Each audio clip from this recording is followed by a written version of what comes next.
નમસ્કાર, હલચલ ભારતમાં આપનું સ્વાગત છે। આ છે વિકાસનું મોડલ। ઈડરમાં કેટલાય સમયથી રેલવે સ્ટેશન રોડ ઉપર ગટરના પાણીનો કોઈ જ નિકાલ થતો નથી। પબ્લિકને થાકીને વિકાસના બેનરો લગાવવા માટે મજબૂર બન્યા છે, પણ ઉક્ત નગરપાલિકાના અધિકારીઓનું પેટનું પણ પાણી હલતું નથી એવું પબ્લિકનું કહેવું છે।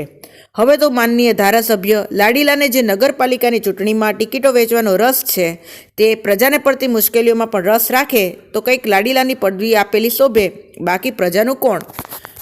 તંત્રી મેહુલ પટેલ। 4 મહિના પહેલાં ત્યાં સુધી કોઈ પગલાં લેવાયા નથી।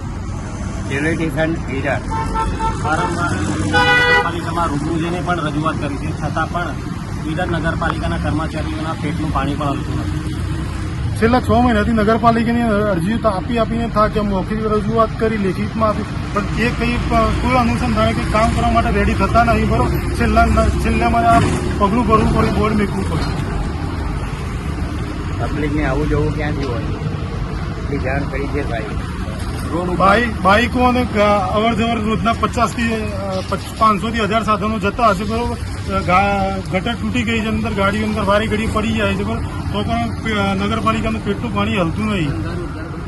ધંધા રોજગાર બંધ થઈ ગયું છે સાહેબ, અને આપને જણાવવામાં આવે છે કે ઈડર નગરપાલિકા જલ્દીથી આવીને સ્વસ્થ કામ કરે અને સારું કામ કરે। આ શ્રીના માધ્યમથી અમે જણાવવા માગીએ છીએ કે આ જે પ્રોબ્લેમ ઊભો થાય તેનું સત્વરે નિરાકરણ લાવી નગરપાલિકા પોતાનું કર્તવ્ય નિભાવે।